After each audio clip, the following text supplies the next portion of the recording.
Everyone, welcome to my channel. आज के इस वीडियो में हम पढ़ने वाले हैं कुछ ऐसे कॉन्सेप्ट्स के बारे में जिसमें स्टूडेंट्स अक्सर कंफ्यूज होते हैं। So without further ado let get started.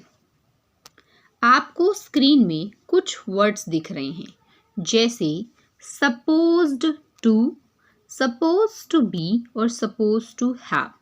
ये कोई ऐसे वैसे वर्ड नहीं है, इनका स्पोकन इंग्लिश में बहुत ही ज़्यादा यूज़ होता है।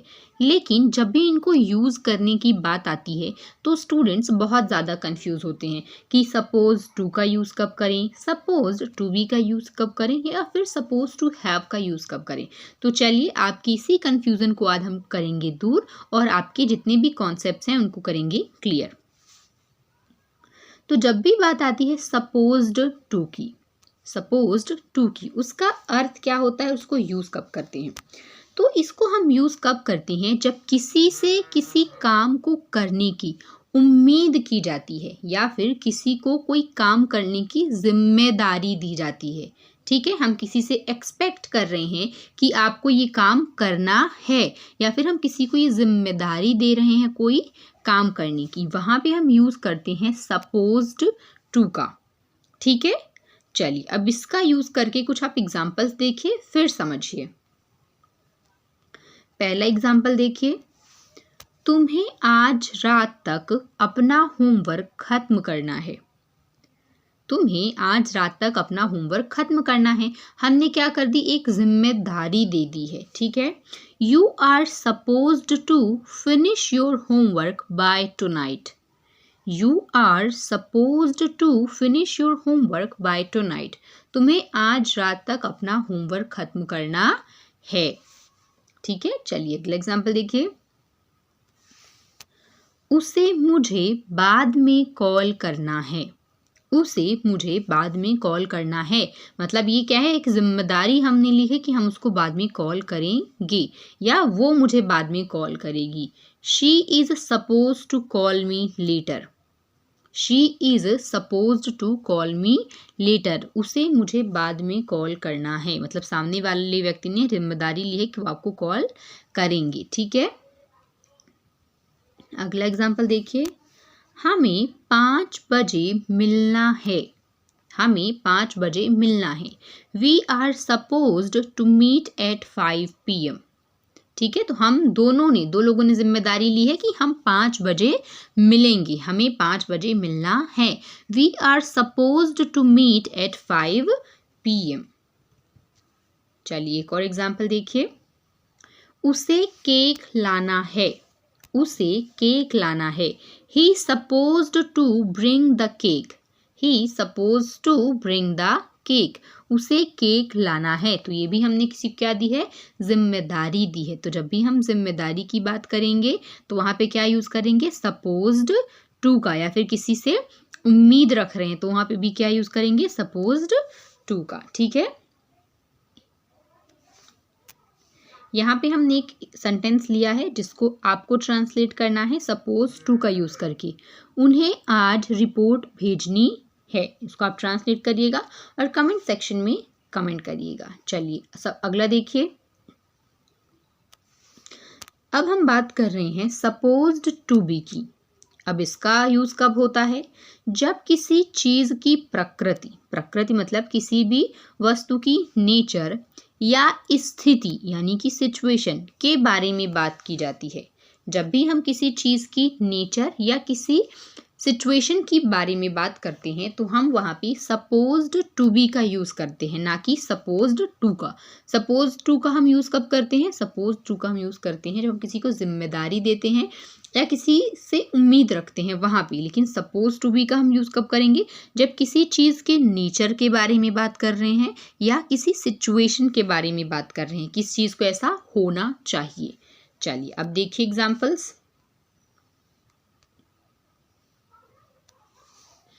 पहला एग्जाम्पल क्या है, यह रेस्टोरेंट बहुत अच्छा माना जाता है। This restaurant is suppose to be very good. This restaurant is supposed to be very good. तो सपोज टू बी, ठीक है, एक क्या है, स्थिति है। ठीक है, एक स्थिति है जिसकी हम बात क्या कर रहे हैं कि ये बहुत है ना, रेस्टोरेंट है तो वहाँ की कुछ सिचुएशन है कि बहुत अच्छा माना जाता है। This restaurant is suppose to be very good, यह रेस्टोरेंट बहुत अच्छा माना जाता है। ठीक है,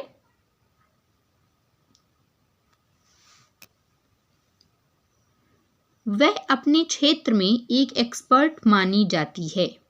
वह अपने क्षेत्र में एक्सपर्ट मानी जाती है। She is suppose to be an expert in her field. She is suppose to be an expert in her field. वह अपने क्षेत्र में एक एक्सपर्ट मानी जाती है। ठीक है, चलिए अगला एग्जाम्पल देखिए।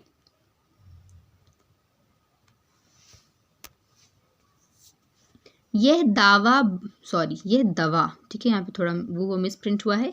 यह दवा बहुत प्रभावी मानी जाती है, मतलब दवा है और उस दवा की जो प्रकृति है, नेचर है, वो बहुत अच्छी है। This medicine is suppose to be very effective. This medicine is suppose to be very effective. यह दवा बहुत प्रभावी मानी जाती है। यहाँ पे मैंने एक सेंटेंस फिर से लिया है जिसको आपको ट्रांसलेट करना है सपोज टू बी का यूज करके। देखिए क्या है सेंटेंस, वह एक महान गायक माना जाता है। चलिए अब देखते हैं हम सपोज टू हैव का। सपोज टू हैव की जब बात करें तो इसका यूज कब होता है, जब पास्ट में यानी कि अतीत में किसी घटना या कार्य के बारे में बात की जाती है। पास्ट में कोई एक्शन हुआ है, कोई घटना हुई है या कोई काम हुआ है, उसके बारे में जब बात की जाती है तो हम सपोज्ड टू हैव का यूज़ करते हैं। सपोज टू का हमने यूज़ कब किया था, जब किसी को जिम्मेदारी दी जाती है, किसी से कुछ उम्मीद की जाती है, वहाँ पे सपोज टू का यूज़ किया था।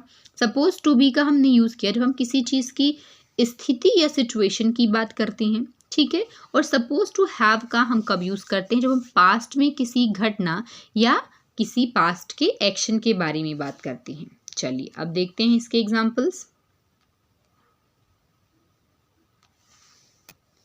ऐसा माना जाता है कि वह पेरिस में रहती थी। ऐसा माना जाता है कि वह पेरिस में रहती थी। She is suppose to have lived in Paris. She is supposed to have lived in Paris. ऐसा माना जाता है कि वह पेरिस में रहती थी। अगला एग्जाम्पल देखिए। ऐसा माना जाता है कि उसने कई किताबें लिखी हैं। He is supposed to have written several books. He is supposed to have written several books. ऐसा माना जाता है कि उसने कई किताबें लिखी हैं। एक और एग्जाम्पल देखिए। ऐसा माना जाता है कि कंपनी ने पिछले साल बहुत मुनाफा कमाया। The company is supposed to have made a huge profit last year. The company is supposed to have made a huge profit last year. ऐसा माना जाता है कि कंपनी ने पिछले साल बहुत मुनाफा कमाया।